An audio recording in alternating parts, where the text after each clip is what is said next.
আসসালামু আলাইকুম রহমতুল্লাহি ওবরকাতু। আমি এখন আছি মসজিদুল হারামের তোয়াফের স্থানে, একদম হারজে আসওয়াদ বরাবর। পাশেই হচ্ছে হারজে আসওয়াদ, যে পুলিশ দাঁড়িয়ে রয়েছে হারজে আসওয়াদ, এবং পাশে একটি দেখেন টাইলস করা একটি ওয়াল আছে। তারপর হলো মুলতাজেম, তারপর কাবাঘরের দরজা। কোনো ব্যক্তি যদি হারজে আসওয়াদ পাথরে চুম্বন দিতে চান তাহলে অতি সহজ। আপনারা অনেকে কিন্তু হুড়াহুড়ি পারাপারি এই যে এই সাইড দিয়ে, যেটা এই যে হাতের হাটজাসাদ বরাবর দাঁড়িয়ে হাতের যে ডান সাইড দিয়ে অনেকে দাঁড়ায় এই কাবা ঘরের ওয়াল ঘেঁষে।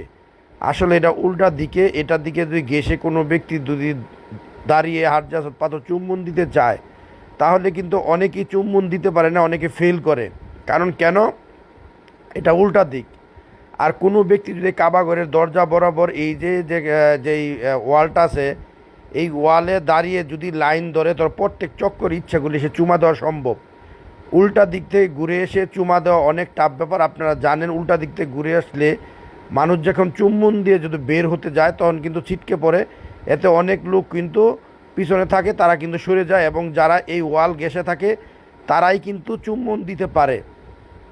আপনারা জানেন কাবা ঘরের এই অংশটাই চুমা দেওয়ার জন্য মানুষ পাগল হয়ে যায়, কারণ এটা একটা মুস্তাফ হলেও যেহেতু আল্লাহ রাসূল সাল্লাল্লাহু আলাইহি সাল্লাম এই পাথরে চুম্বন দিয়েছেন এবং এটা একটি বেহেশতি পাথর, সেই হিসাবে সবাই কিন্তু চায় একবার হলো এই হারজাস পাথরে চুম্বন দেওয়ার জন্য, যে মনে করে যে এই পাথরে চুমা দিলেই মনে হয় জিন্দিগির সমস্ত গুনাহ মাফ হয়ে যাবে।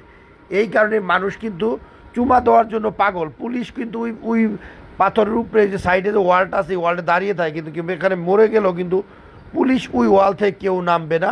কেউ যদি মারা যায় পুলিশ নক করবে, তারপর আরেকজন এসে তাকে কিন্তু উঠে নিয়ে যাবে। এখানে কিন্তু অনেক ভয়াবহ অবস্থা দাঁড়ায়। এই জন্য বলবো হারজে আসওয়াদ এবং চুমা দেওয়ার আগে পূর্বে অবশ্যই আপনাদের জেনে নিতে হবে কোন সাইড থেকে চুমা দিলে অতি সহজে চুমা দেওয়া যায়।